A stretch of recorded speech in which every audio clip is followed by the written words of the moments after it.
Kun sagalee bilisummaa Oromootiin.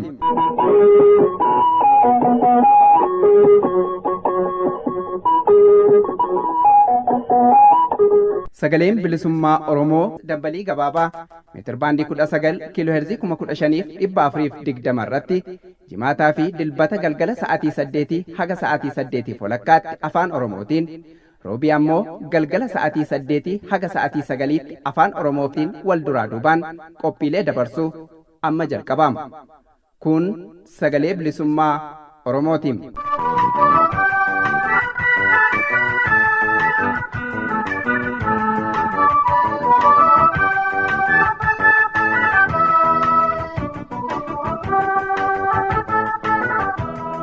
Dhaggeeffattoota keenya akkam jirtu nagaan keenya kabajaa bakka jirtan maratti isin rakkabu keessummeessaan keessan har'aan murataa sabaatii. Sagantaa keenya irraa keessatti qophiilee qabnu wal duraa duuba isaanii isin beeksifna jalqabuu duutu dubbifama. Gochi uummata Oromoo irratti raawwatamaa jiru daangaan qabu. Hidhamuuf ajjeesamuun xiqqaannaan amma gara duguggaa sanyiitti tarkaanfate. Kana qofaan hin dhaabbanne. Oromoo morma muranii mataa fannifatanii ittiin garmaaman. Oromoo qe'ee isaa gubbaatti isa weeraranii kumoota dhibbaan buqqaasan akka sabaatti Oromoo salphisan lafaaf qilleensa irraanis qe'ee Oromoo irratti boombiin harcaasamaa jiru lubbuu lammiilee nagaa dhibbootaan galaafataa jira waan jedhamee himamu hin jiru. Mormii balaaleffannoo kanaa fi diddaa sirna cunqursaa mootummaa biltsiginnaaf barattoota Oromoo guutuu Oromiyaa keessatti argaman sadarkaa gadii hanga dhaabbilee barnootaa olaanootti muddee 3 bara 2022 irraa qabee sagalee diddaa dhageessisaa jiru. Uummata isaaniif sagalee ta'aa jiran. Uummati Oromoo karaa isaaf danda'ame maraan weerara diinaa ofirraa qolatuu akka qabu adda bilisummaa Oromoos yaamicha dabarsee jira. Ibsa adda bilisummaa Oromoo kana oduutti aansinee isiniif dhiheessina. Xumurarratti immoo hiriira mormii qeerroo bilisummaa Oromoof barattoota Oromoon deemsisamaa jiru irratti qophii qindaa'etu gama keessan ga'a. Hagadumaatti nu faana bu'aa oduun galgala kanaaf jennis kunooti.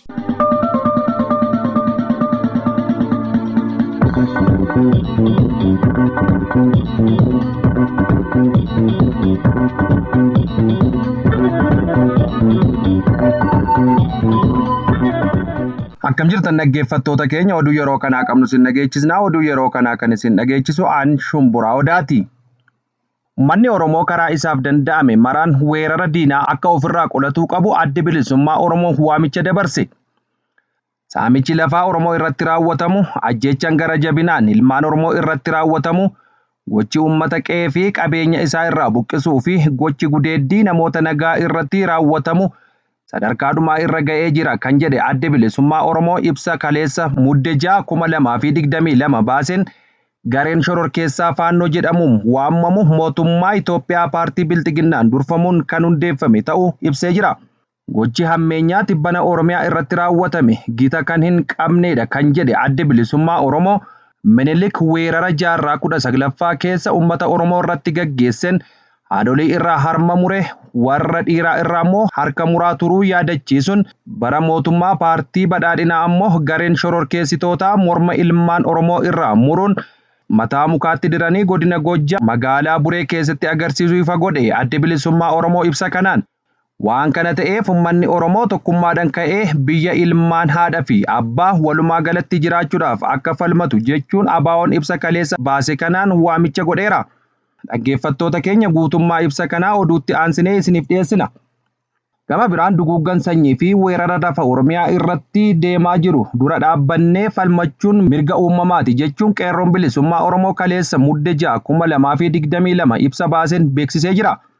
Lolli amma Oromoo irratti kallattii adda addaan gaggeeffamaa jiru kan biltsiginnaan qindeesse ta'uu isaa waggaa 2 dura kan hubatamedha kan jedhe ibsi qeerroo kun. Kana waan ta'eef qeerroon bilisummaa Oromoo sochii weerartoota kanaa fi adeemsa PP Oromiyaa lafa jeequmsaa gochuuf raawwattu dursee hubachuudhaan uummanni Oromoo akka of qopheessu akka falmatu barattoonni Oromoo of ijaaranii weerara Oromiyaa irratti deemuu fi ajjeechaa raawwatamu akka dura dhaabbataniif qopheessaa ture jedheera.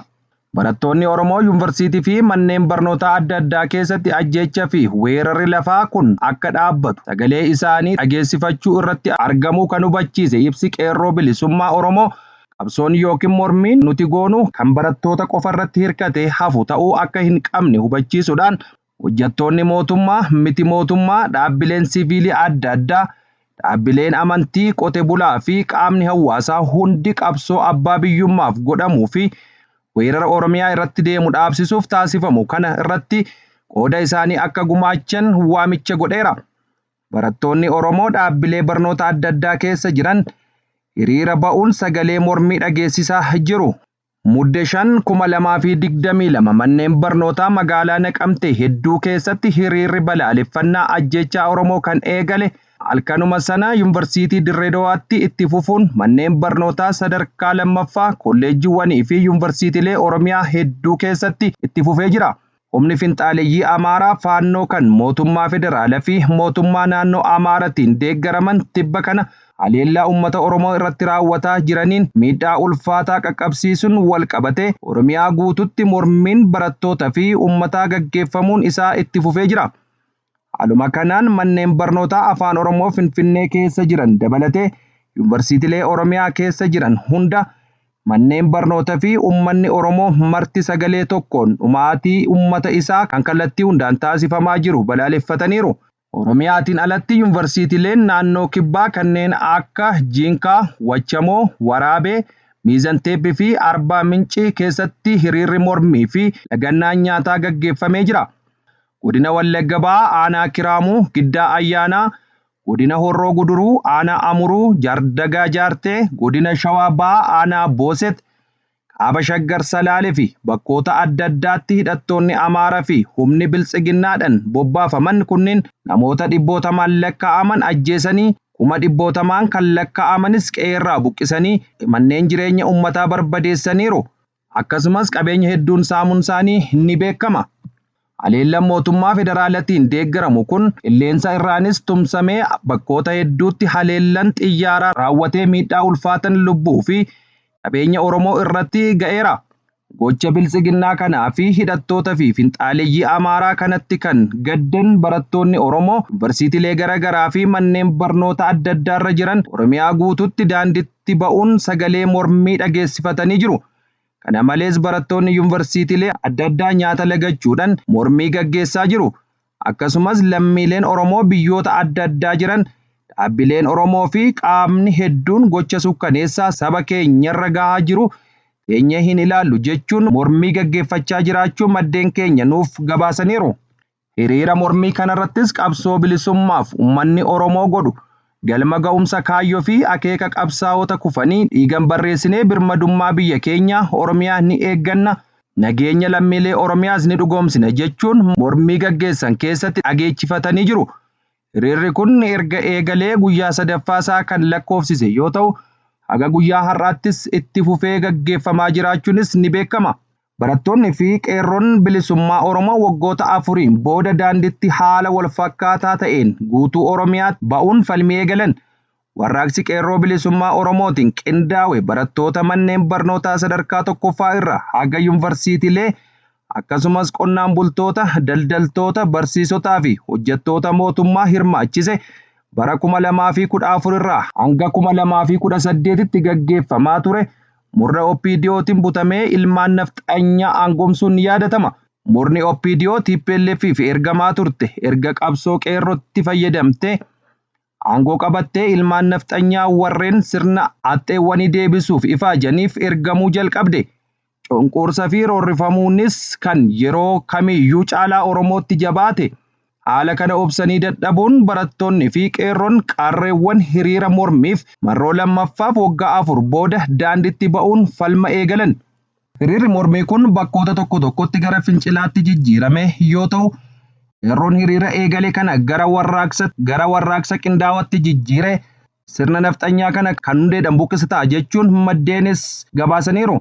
Waan jalqabe karaatti hin dhiisu diinota tooftaa jijjiiree akka qabsoo isaa hin bunne yookaan karaa hin maqsines qeerroon jabaatee qabsoo isaa kunuunsee kaayyoodhaan taligamee galma ga'uu akka qabus dhaamsi darbee jira.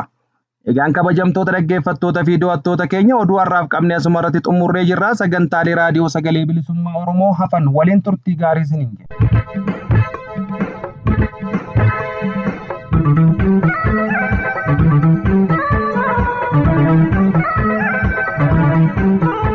Dhaggeeffattoota keenya kan nagaa jirtan kun sagalee bilisummaa Oromoo sagantaa afaan Oromooti. Qophiin keenya oduu isin dhageessuun jalqabetti fufa. Uummatni Oromoo karaa isaaf danda'ame maraan weerara diinaa ofirraa qolatuu akka qabu adda bilisummaa Oromoo yaamicha dabarsee jira. Ibsa adda bilisummaa Oromoo irraa kaleessa ba'e kana akka itti aanutti isiniif dhiyeessina kunooti.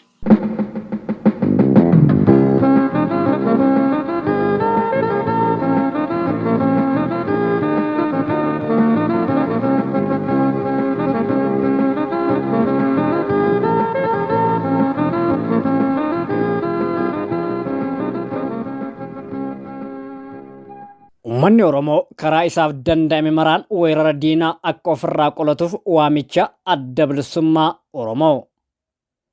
Ibsa adda bilisummaa Oromoo muddee 6/2022. Saamichi lafaa Oromoo irratti raawwatamu. Ajjeechaan garjabinnaan ilmaan Oromoo irratti raawwatamu. Gochi uummata qe'ee fi qabeenya isaa irraa buqqaasuu fi gochi gudeeddii namoota nagaa irratti raawwatamu sadarkaa dhumaa irra ga'ee jira. Gareen shororkeessaa faannoo intarhaamewii Itoophiyaa jedhamee waamamu mootummaa Itoophiyaa paartii bilxiginnaan durfamuun kan hundeeffame yoo ta'u, gareen kun Oromiyaa keessatti gochaa hammeenyaa isa dhumaa raawwachaa jira. Erga bara weerara Minilikii asitti gochaa hammeenyaa fi garjabeenyaa duguuggaa sanyii akkanaa seenaa waraana warra Absiniyaa keessatti uummata Oromoo irratti raawwatamee hin beeku. Gochi hammeenyaa tibbana Oromoo irratti raawwatame gita kan hin qabnedha. Minilik weerara jaarraa 19ffaa keessa uummata Oromoo irratti geggeesseen haadholii irraa harma muree warra dhiiraa irraa ammoo harka muraa ture. Bara mootummaa paartii badhaadhinnaa ammoo gareen shororkeessitoota morma ilmaan Oromoo irraa muru mataa mukatti diranii godina Goojjam magaalaa Buree keessatti agarsiisaa turan. Akkasumas reeffa namoota ajjeefamaniitti abidda qabsiisuudhaan gubanii irra dhaabbatanii sirba injifannoo sirbaa dhaadachaa turan. Amma nu ga'e. Kana caalaa gochaa hammeenyaa fi garjabeenyaa murna biltsiginnaa baachuu hin dandeenyu. Uummanni Oromoo daangaa namaa ce'ee biyya namaa hin weerarre. Uummanni Oromoo warra ilmaa fi intala, harmee fi abbaa isaa, haadha warraa fi abboota isaa salphisan dabalatee saba hundumaa waliin walii galee nagaa fi jaalalaan waliin jiraata. Isaan sooree, isaan eegee, lubbuu isaanii baraaree waliin jiraate. Jireenyaa fi lafa isaa isaaniif qoodee akka jiraataniif isaan tumse. Haa ta'u malee, gaarummaa fi qajeelummaa Oromoo kanaaf deebiin qubattoonni kennan sabicha irratti gochaa hammeenyaa raawwachuu fi salphisuu ta'e. Uummanni Oromoo nageenya isaaf falmatee nagaadhaan biyyaa fi qe'ee isaa irra jiraachuudhaaf mirga qaba. Waan kana ta'eef uummanni Oromoo tokkummaan ka'ee biyya, ilmaan, haadhaa fi abbaa walumaa gala jiraachuudhaaf akka falmatu waamicha godha. Ammaan booda salphina kana baachuu hin dandeenyu. Kanaaf tokkoon ilmaan Oromoo tokkummaadhaan ka'ee qabsoo finiinsuu qaba. Nageenya keenya eeggachuun mirga namummaa keenya. Barattoonni manneen barumsaa sadarkaa lammaffaa fi yuunivarsiitii, barsiisonni sadarkaa mara irratti argaman, qonnaan bultoonnii fi qeerroon Oromoo gamtaadhaan ka'anii akka falmatan dhaammanna. Ammaan booda teenyee biyyaa fi qe'ee keenya irratti ajjeefamuu fi salphachuu hin qabnu. Oromoon tokkummaa isaa eeggachuu fi jabeessuu qaba. Duuti Oromoo tokko du'a Oromoo isa kan biraati. Salphinni Oromoo tokko salphinni Oromoo hundumaati. Oromoon gola Oromiyaa mara keessa jiru marti gamtaadhaan ka'e ajjeefamuu fi salphifamuu Oromoo murni badhaadhinnaa Oromoo irratti raawwachaa jiru kana mormuu fi balaaleffachuu qaba. tokkummaa fi cichoominni keenya bara 2018 keessa mootummaan EPRDF akka of haaressu dirqisiisee ture. Gareen murni badhaadhinaa hidhachiisee bobbaasee qe'ee fi gandoota jireenyaa uummata nagaa gubanii barbadeessu, uummata nagaa hidhannoo hin qabne meeshaalee waraanaa gurguddaan haleelu, magaalotaa fi gandoota jireenyaa uummata nagaa boombiidhaan haleeluu fi barattoota mana barumsaatti jumlaadhaan fixu, bakkoota namoonni waaqeffannaan walitti qabamanii fi bakkoota gabaatti haleellaa raawwachuun uummata nagaa ajjeesu erga eegalanii bubbulee jira. Oromiyaa keessatti bulchiinsi idilee erga addaan citee bubbulee jira. Kanaaf gaagaamni kan amma irra hammaatu akka hin dhufneef uummanni Oromoo marti tokkummaadhaan ka'ee falmatee mootummaan ce'umsaa naannoo Oromiyaa akka hundeeffamuuf dirqama Oromummaa akka ba'atu dhaammanna. Dhuma irrattis gaaffiin barsiisonni Oromiyaa keessatti kaasanii fi mormiin qeerroo gaaffii haqaati jenna. Kanaaf ilmaan Oromoo marti cinaa isaanii dhaabbachuu qabu. Injifannoo uummata bal'aaf. Adda bilisummaa Oromoo Muddee 2022 Finfinnee. Thank you.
Dhaggeeffattoota keenya qophii keenya xumuraarra geenyee jirra.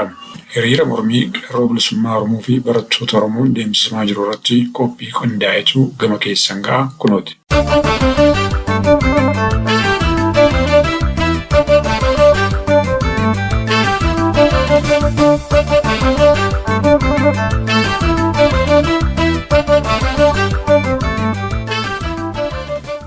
Uummata dhabama itti aggaamame ofirraa qolachuu fi mirga abbaa biyyummaa isaaf falmatu qawween jilbeenfachiisuun hin danda'amu.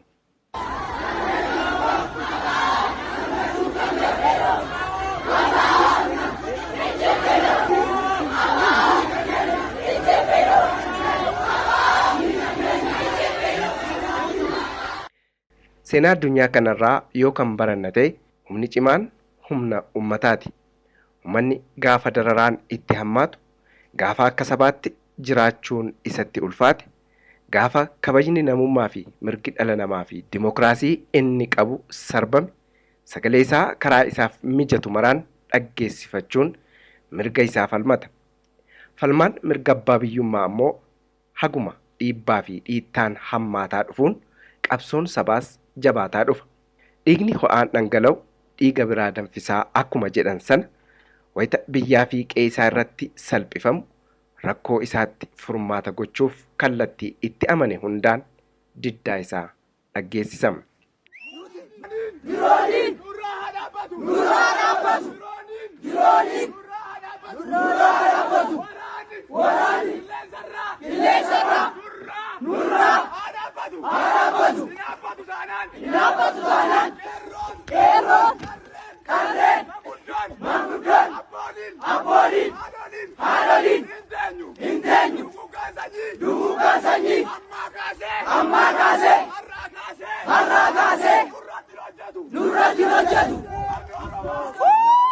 Addi Bilisummaa Oromoo ABO'n ibsa kaleessa muddee 2022 baaseen uummanni Oromoo roorroo gama maraan isarratti qiyyaafatee ofirraa ittisuu qabaa jechuun waamicha dhiyeesse.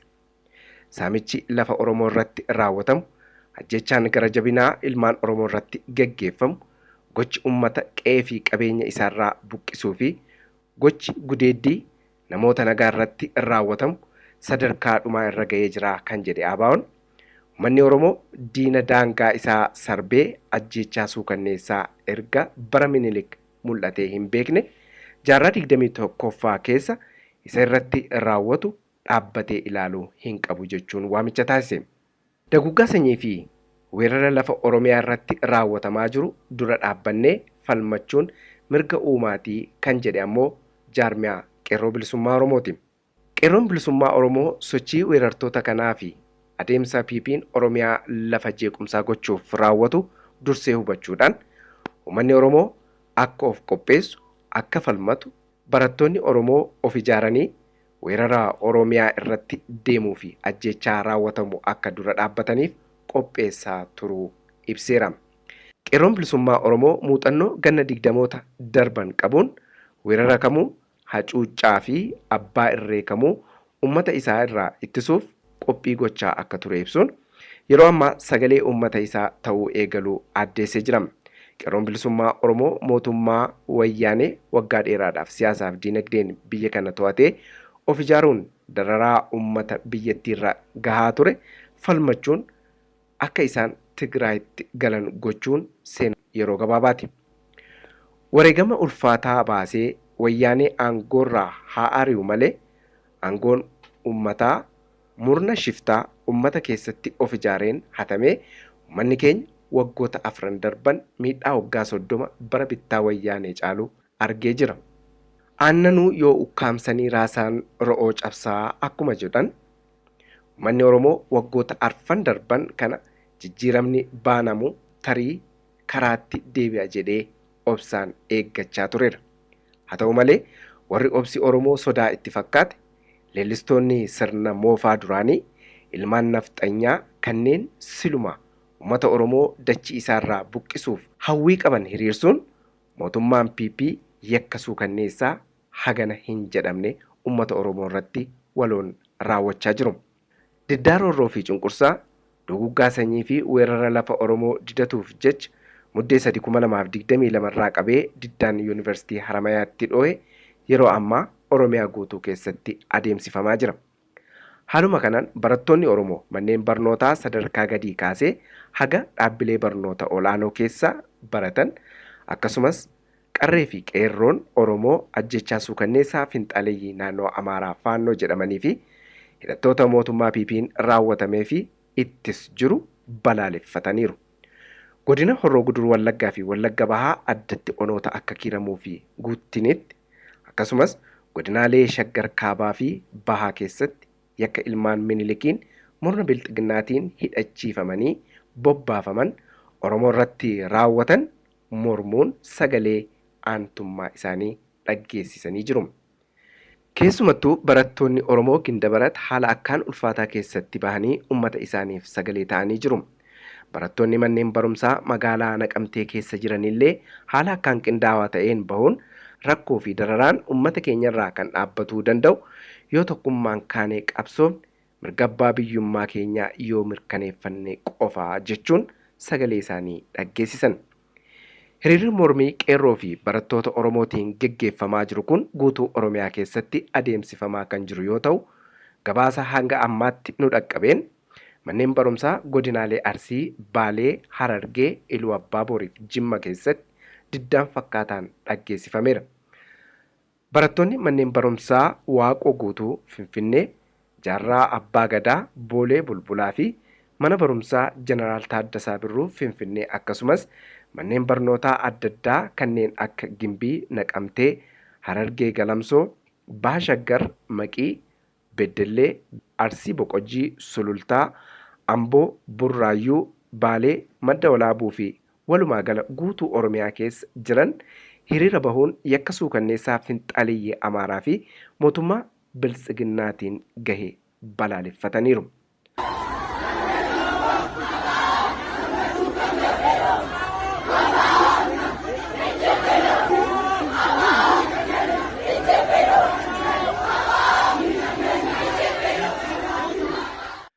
Haaluma wal fakkaatuun barattoonni Oromoo dhaabbilee barnootaa olaanoo Oromiyaa keessa jiran nyaata lagachuu fi hiriiras bahanii dhaadannoolee dhaggeessisuun uummata isaanii gartuu diina innikaa ta'een ajjeefamaa fi salphifamaa jiruuf sagalee ta'aa jiru. Haaluma kanaan handhuura Oromiyaa magaalaa Finfinnee keessatti muddee 2022 barattoonni Oromoo Yuunivarsiitii Finfinnee Mooraa Kiiloo 6 fi Kotobee Meetiroopoolitaan akkasumas Yuunivarsiitii Amboo, Diradawaa, Haramayaa, Wallagga, Jim, Mattuu, Adaamaa, Madda Walaabuu, Salaalee, Walisoo fi Bulee Horaa roorroo daangaa dabartee fi ajjechaa suukanneessaa finxaaleeyyiin Amaaraa Faannoo jedhaman Oromoo irratti raawwatan cimsanii balaaleffatanii jiru. Kana malees barattoonni Oromoo manneen barnootaa sadarkaa adda addaa kan Oromiyaan ala jiran akka Jinkaa, Miizaan, Teeppii, Diillaa, Gaambeellaa, Waraabee fi Waachamoottis hiriira bahuudhaan uummata isaaniif sagalee dhaggeessisaniiru.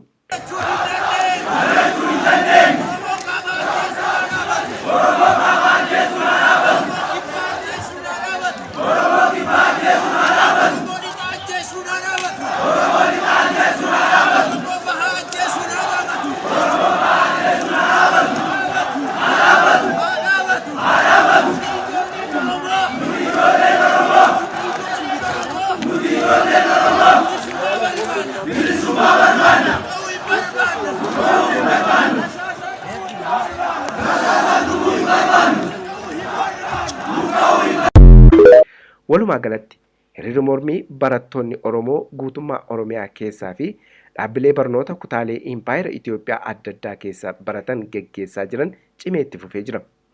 Wayita gabaasni kun qindaa'uttis sochiin diddaa gabrummaa barattoota Oromoon dho'e kun bakka hedduutti itti fufee jira.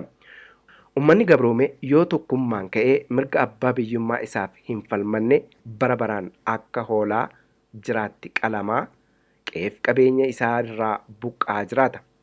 Mootummaan Abbaa Irree humnoota waraanaa duulchisuu fi garee goolessituu Faannoo hidhachiisee Oromootti bobbaasee wayita diddaa fi mormii barattootaa qeerroo fi uummata Oromoo itti cimee aangoo isaa turfachuuf jecha ajjechaa jumlaa fi daguggaa sanyii caalu uummata irratti raawwata. Garuu qabsicha dhaabuu gonkuma hin danda'u. Mootummaan faashistii Bilxiginnaa barattoota Oromoo hiriira geggeessan irratti waraana bobbaasuun Yuunivarsiitii Amboo kaampaasii Hacaaluu Hundeessaa irraa barattoota 40 caalan akkasumas Yuunivarsiitii Haramayaa irraa barattoota 30 yoo hidhu hedduunis reebichi irra geessifamuun gabaafamee jira. Kanaaf barattoonni qarree qeerroon waliigala uummanni keenya of eeggannoo godhuullee dursee itti yaaduu qaba. Maaltu ta'uu qaba? Hiriirri mormii barattoota sadarkaa gadii haga yuunivarsiitiitti mormii uummataa fi qeerroo bilisummaa Oromoo sirna PP mormuun geggeeffamu eegale akkuma kanaan itti fufuu qaba. Diina qe'ee isaa dhufee akka hoolaatti isa qalee suuraa waliin ka'u kana adabbii isaaf malu kennuufiin biyya isaa fi saba isaa kabachiisuu qaba. Kanaafis tokko toftaalee mormii keessaa tokko kan ta'e qabeenyaa ofii gabaa baasuu dhiisuun isa tokkodha.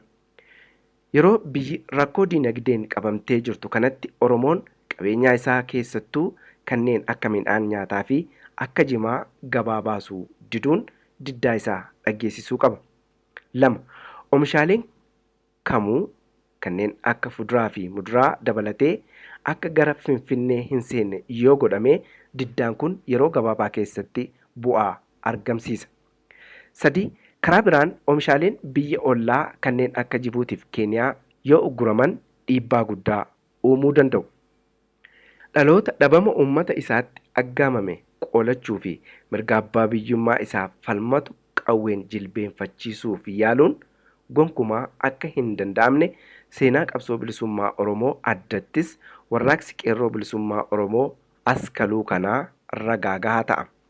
Barattoonni fi qeerroon bilisummaa Oromoo hiriira mormii guyyoota muraasa dura irraa eegaluun bifa haaraan waggaa 4 booda daandii irratti sababaan deebi'aniif roorroon daangaa dabartee Oromiyaa keessatti geggeeffamaa jiru duguggaan sanyii saba Oromoo irratti deemsifamuu fi akka sabaatti Oromoon sirna kana jalatti salphinni himachuuf nama qaanessu waan isa mudateef ta'uun dagatamuu hin qabu.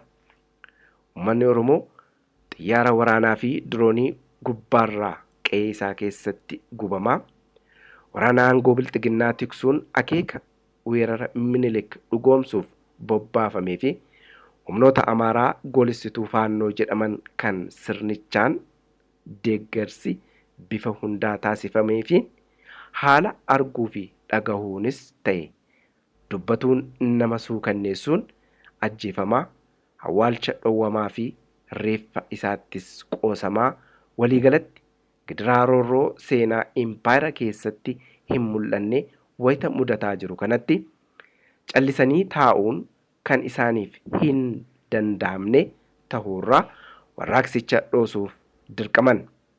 Diddaan qoricha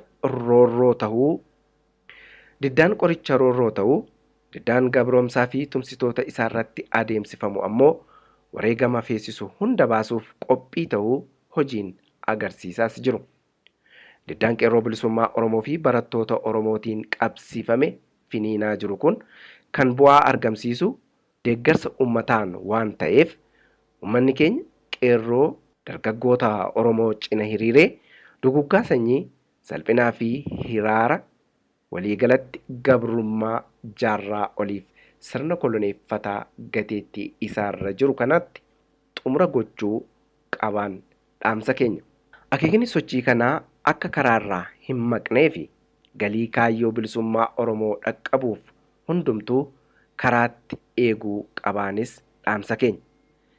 Kan darberraa haa barannu.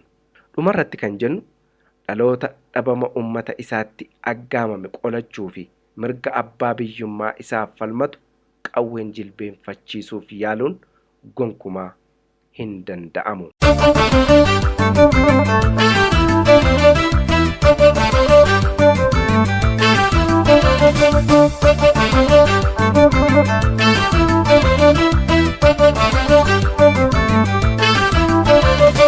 Maaliif roorrifamna hanga yoom gabroomna maaliif tuffatamna hanga yoom yakkamna hanga yoom hidhamnee ajjeefamna Oromoo ta'uun koo erga yakka ta'ee hin falmadha ka'ee irra qabaa miti dubbiin bara kanaa yartuun amma qubaanuu mohuun salphina irra qabaa miti dubbiin bara kanaa yartuun amma qubaanuu mohuun salphina dhiiga Oromootiin harkisaa faalamee jirachuun danda'uu diinni naan firoome booreen garaa kootti gadoon gaafa gaafa dhiigni saba kootti yoom lola'ee hafa olkaanee falmannaa irrarree dhaadannaa biyya keenya irratti eenyushee sodaannaa olkaanee falmannaa irrarree dhaadannaa biyya keenya irratti eenyushee sodaannaa galtuun abbaa dhawuseeti Oromiyaan kan Oromooti Bullaan abbaa ufseeti Finfinnee kan Oromooti galtuun abbaa dhawuseeti Oromiyaan kan Oromooti Bullaan abbaa ufseeti Finfinnee kan Oromooti Boorana Gujii wal horraanii Diddaarorroo darandaranii Arsii Harargee Baaleerraanii Diddaarorroo darandaranii Shawaa Karrayyuu Amboorraanii Diddaarorroo darandaranii Wallagga Jimmaa Ilurraanii Diddaarorroo darandaranii Barattoonni koo fincilanii Diddaarorroo darandaranii ilmaan Oromoo tokko ta'anii Diddaarorroo darandaranii Burraayyurraa darandaranii Sololtarraa warra didanii Sabbaatarraa darandaranii Afoo gubbaa qabsuuf ka'anii Gullalleerraa darandaranii Galaanirraa warra didanii Jalduu irraa darandaranii Uliisorraa qabsuuf ka'anii Waliisorraa darandaranii Naqamteerraa warra didanii Dambidollorraa darandaranii Odolarraa qabsuuf ka'anii Afran Qalloon darandaranii Barattoonni warra didanii Bushoofturraa darandaranii Adaamarraa qabsuuf ka'anii Qeerroon biyyaa darandaranii Ijoolleen biyyaa warra didanii Hanqeen biyyaa darandaranii Ilmaan biyyaa qabsuuf ka'anii Shaashamannirraa darandaranii Roobee irraa qabsuuf ka'anii Dalloomanarraa darandaranii Sikkoo Mandoon warra didanii Ciroo irraa darandaranii Dirree Gawaa qabsuuf ka'anii Boolee irraa darandaranii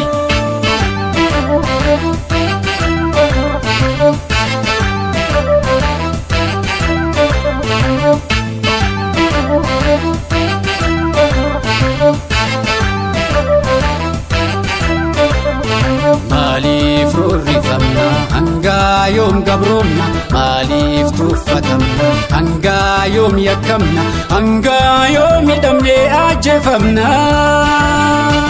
Oromoo ta'uun koo erga yakka ta'ee hin falmadha ka'ee haadha Oromoo tadeessu hayyuu gootaa gadda boo'ichi kee abshirni dhaabbata haadha Oromoo tadeessu hayyuu gootaa gadda boo'ichi kee abshirni dhaabbata kaaba kamaraa jabeessaa tokkumaa daranaa facaatu qaanqeen biilisumaa dursa sittin jira har'a sirran jira yoomillee makuu daandii dhugaatira yaa dhaloota har'aa dabareen keenyummaa gabrummaa hundirraa buqqisuun namummaa yaa dhaloota har'aa dabareen keenyummaa gabrummaa hundirraa buqqisuun namummaa galtuun abbaa dhawuseeti Oromiyaan kan Oromooti Bullaan abbaa ufseeti Finfinnee kan Oromooti galtuun abbaa dhawuseeti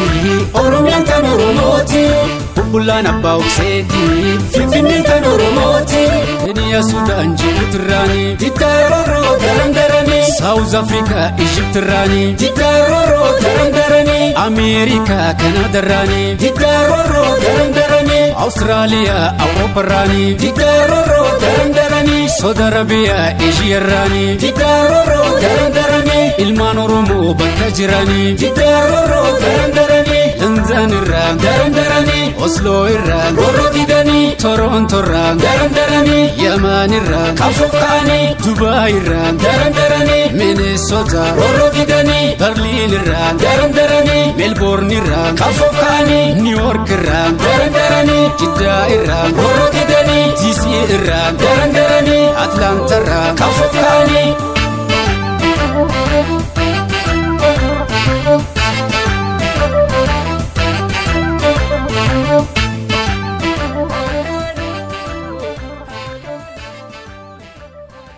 Egaan dhaggeeffattoota keenya sagantaan sagalee bilisummaa Oromoo har'aaf qabannee dhiyaanne kan hangammaa dhaggeeffataa turtanidha. Waan waliin turtanii sagantaa keenya hordoftaniifis galatoomaa. Sagantaa jimaataan hanga walitti deemnutti nagaan nuuf tura. Injifannoo uummata Oromoof.